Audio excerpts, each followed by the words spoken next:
Gather the required materials for your project. You'll need these to ensure everything runs smoothly.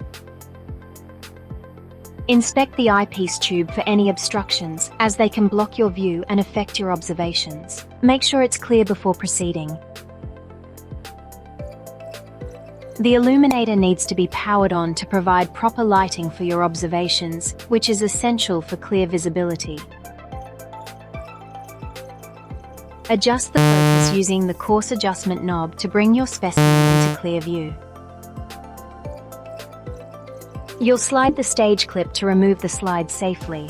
This keeps everything organized and avoids damage.